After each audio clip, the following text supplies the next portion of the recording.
అలానే విశేషరావు 2014 ఎన్నికలకు ముందు నరేంద్ర మోడీ గారు భారతదేశ ప్రజలకు ఇచ్చినటువంటి హామీల్లో రెండు ప్రధానమైన హామీలు.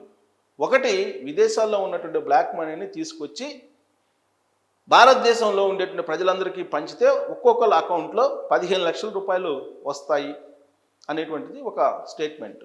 ఎన్నికల ప్రచారంలో ఒక ప్రధానమైనటువంటి అస్త్రం.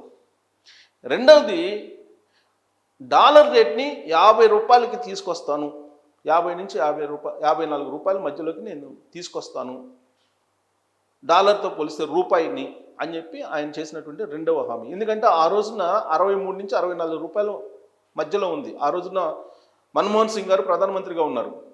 మన్మోహన్ సింగ్ గారికి ఆర్థిక వ్యవస్థ మీద పట్టు లేదు.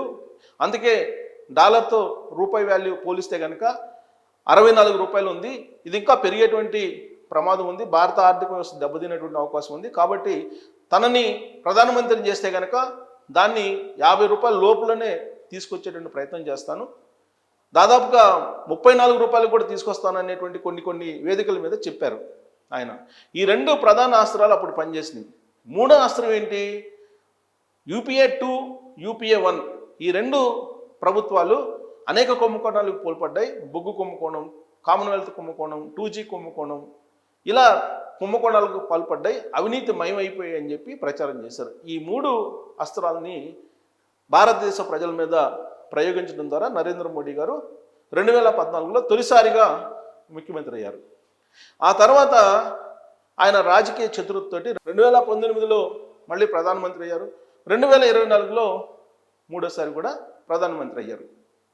మరి ఇవాళ ఆయన 75 సంవత్సరాలు పూర్తి చేసుకుని 76వ సంవత్సరంలోకి అడుగు పెడుతూ ఉన్నారు.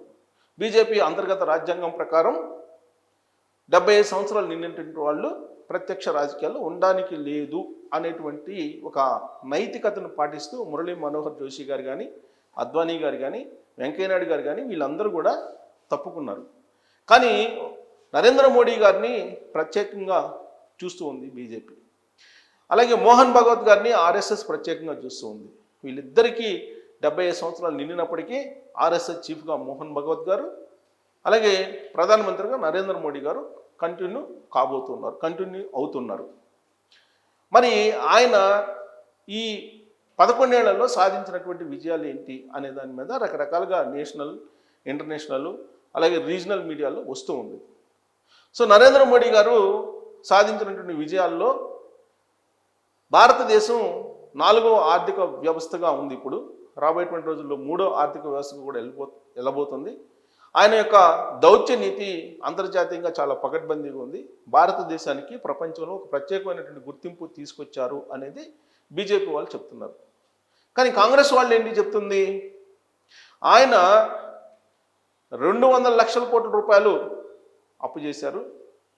రాష్ట్రాలతో కలుపుకుంటే అది 300 కోట్ల రూపాయలు, 300 లక్షల కోట్లు, 300 లక్షల కోట్ల రూపాయలు ఉంటుంది. అలాగే ఈ పారిశ్రామికవేత్తలకి వేవ్ ఆఫ్ చేసినటువంటి లోన్స్ దాదాపు 10 లక్షల కోట్ల పైగా ఉంటుంది అని చెప్పి వాళ్ళు ప్రచారం చేస్తూ ఉన్నారు. మతపరమైనటువంటి అంశాలని విభజించి పాలించే సూత్రాన్ని నరేంద్ర మోడీ గారు తీసుకొస్తున్నారు. హిందూ మతం అనేటువంటి ఒక అస్త్రాన్ని ఉపయోగించి ఆయన ఇప్పుడు పరిపాలన చేస్తున్నారు అనేది ఆయన మీద కాంగ్రెస్ వాళ్ళు చేస్తున్నటువంటి ప్రధానమైనటువంటి ఆరోపణ. సరే, ఆరోపణలు, ప్రత్యారోపణలు ఇవన్నీ పక్కన పెడితే ఒకటి మాత్రం వాస్తవం. 11 సంవత్సరాల ఆయన పీరియడ్లో భారతదేశానికి ప్రపంచంలో ఒక ప్రత్యేకమైనటువంటి గుర్తింపుని, ఐడెంటిఫికేషన్ని తీసుకురాగలిగారు. ఆయన టెన్యూర్లో పుల్వామా దాడి కానీ, బాలాకోట్ విషయం కానీ ఇవన్నీ కూడా కొన్ని జరిగాయి. సర్జికల్ స్ట్రైక్స్, కొన్ని సర్జికల్ స్ట్రైక్, లేటెస్ట్గా ఆపరేషన్ సింధూర్, ఇవన్నీ కూడా నరేంద్ర మోడీ గారి విజయాలుగా సర్జికల్ స్ట్రైక్ని అలాగే ఆపరేషన్ సింధూర్ని చెప్పుకుంటూ ఉంటారు బీజేపీకి సంబంధించినటువంటి వాళ్ళు. దాంతోపాటు నోట్ల రద్దు చేశారు. GST, 1 నేషన్ 1 ట్యాక్స్ అని GSTని తీసుకురాగలిగారు. అలాగే పౌరసత్వం 370 రద్దు, ఇలాంటివన్నీ కూడా కొన్ని సంచలనాత్మకమైనటువంటి నిర్ణయాలను తీసుకొని ప్రజాదరణని పొందగలిగారు. అందుకే 2019లో 2024లో కూడా ఆయన ప్రధానమంత్రి కాగలిగారు.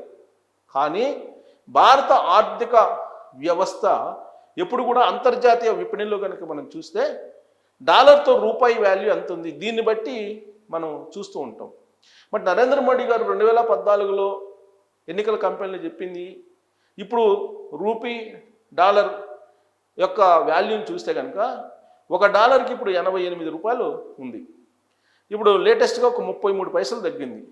ఈ 33 పైసలు తగ్గడంతో రూపాయి బలపడుతుంది అంతర్జాతీయ మార్కెట్లో అని చెప్పి ఇప్పుడు బిజినెస్ మార్కెట్లో బాగా జరుగుతుంది. అలాగే అంతర్జాతీయ విపణిలో డాలర్ యొక్క విలువ దాదాపు 9% పడిపోయిందని చెప్పి అంతర్జాతీయంగా ఉండేటువంటి ఆర్థిక నిపుణులు చెప్తూ ఉన్నారు. అంటే డాలర్ వాల్యూ తగ్గిపోబట్టి రూపీ వాల్యూ బలపడింది, అంతేగాని స్వయాన రూపీకి బలం చేకూరలేదు అనేది ఆర్థికవేత్తలు అంచనా వేస్తున్నారు. మరి నరేంద్ర మోడీ గారు 11 ఏళ్ల క్రితం డాలర్తో రూపాయి మార్కప్ విలువను 54 రూపాయలకి లేదంటే 50 రూపాయలకి తీసుకొస్తారని చెప్పారు. విదేశాల్లో ఉన్నటువంటి బ్లాక్ మనీని నేను ఇండియాకి తీసుకొస్తారని చెప్పారు.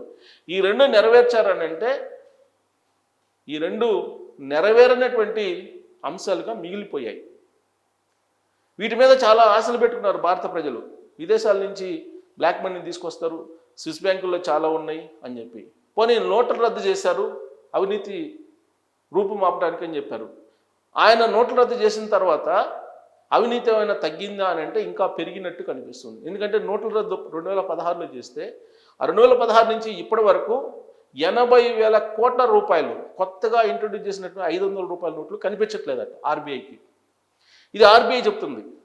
80,000 కోట్ల రూపాయలు 500 రూపాయల నోట్లు, 80,000 కోట్ల రూపాయల విలువైనటువంటి 500 రూపాయల నోట్లు గల్లంత అయిపోయాయని చెప్తున్నారు. అంటే ఇదంతా కూడా బ్లాక్కి వెళ్ళిపోయింది. కేవలం నోట్ల రద్దు తర్వాత జరిగినటువంటి కరప్షన్ కింద దీన్ని చూస్తూ ఉన్నారు. మరి అవినీతిని రూపుమాపేటువంటి ప్రయత్నం నరేంద్ర మోడీ గారు చేస్తున్నారని అంటే విపక్షాలు కానీ ప్రజలు కానీ అవినీతి తగ్గలేదు అని అంటున్నారు. కానీ భారత ప్రభుత్వం ఏం చెప్తుంది? గత 11 ఏళ్ళుగా ఒక్క అవినీతి ఆరోపణ కూడా లేకుండా పరిపాలన సాగిస్తున్నామని చెప్పి చెప్తుంది. రఫేల్ యుద్ధ విమానాల్లో ఏం జరిగిందనేది పార్లమెంటు లోపల పార్లమెంటు బయట రకరకాలుగా ఆరోపణలు వచ్చాయి. ఆదానికి అంబానీకి ఏ విధంగా నరేంద్ర మోడీ గారు ప్రపంచంలో ఉన్నటువంటి వివిధ దేశాలతో ఆయనే దగ్గరుండి ఒప్పందాలు కుదిర్చారనే విషయాన్ని కూడా రాహుల్ గాంధీ గారు అనేక సందర్భాల్లో చెప్పారు. దాంతోపాటు లేటెస్ట్గా గడ్కరీ గారిది ఇష్యూ వచ్చింది. ఆయన తన మేధస్సుతోటి నెలకి 200 కోట్ల రూపాయలు నేను సంపాదించుకోగలను అంటున్నారు. కానీ E20 పెట్రోల్ అంటే ఇథనాల్తో కూడినటువంటి పెట్రోల్లో ఇథనాల్ కలిపి అమ్ముతున్నారు అనేది వాస్తవంగా అంతర్జాతీయ మార్కెట్లో ఇప్పుడు చౌకగా వస్తుంది ముడి చమురు.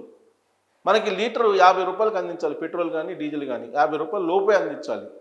అలాంటిది ఇవాళ 107 రూపాయల నుంచి 110 రూపాయల వరకు ఇప్పుడు అమ్ముతున్నారు. అంటే ట్యాక్స్లు ఎంత వేస్తున్నారు? జిఎస్టీ పరిధిలోకి ఈ పెట్రోల్ డీజిల్ను తీసుకురమ్మని చెప్పి ప్రజలు డిమాండ్ చేస్తున్నప్పటికీ ఈ ప్రభుత్వం పట్టించుకోవట్లేదు. సో ఇలాంటివన్నీ కూడా ప్రభుత్వంలో ఉన్నాయి. కొన్ని పాజిటివ్స్ ఉన్నాయి, కొన్ని నెగిటివ్స్ ఉన్నాయి. వీటిలో నేను క్లుప్తంగా కొన్నిటిని గుర్తు చేశాను. మరి పాజిటివ్ నెగిటివ్స్ రెండింటినీ బేరీజ్ వేసుకుంటే కనుక నరేంద్ర మోడీ గారి ప్రభుత్వం మరి పాజిటివ్ యాంగిల్లో కనిపిస్తుందా, లేదంటే భారతదేశాన్ని తెలియని విధంగా ఆర్థికంగా దిగజారుస్తుందా? ట్రంప్ చెప్పిన విధంగా డెడ్ ఎకానమీనా మంది, లేదా హెల్దీ ఎకానమీనా అనే దాని మీద మీరు కామెంట్ చేయడంతో పాటు భారతదేశం మేడిపండు లాంటి పరిస్థితిలో ఉందా, ఇది విపక్షాలు విమర్శిస్తున్నారు. మరి అలాంటి పరిస్థితి భారతదేశందా? నరేంద్ర మోడీ గారు ఏదైతే చెప్పారో ఆ చెప్పినటువంటి మాటని నెరవేర్చగలరా కనీసం భవిష్యత్తులోనైనా? ఏంది బ్లాక్ మనీని తీసుకురావటం విదేశాల నుంచి, స్విస్ బ్యాంకుల నుంచి, అలాగే డాలర్ తోటి రూపాయి వాల్యూని 54 రూపాయలకి తీసుకురావటం అనేది సాధ్యమా అనే దాని మీద మీరు కామెంట్ చేయొచ్చు. Thank you.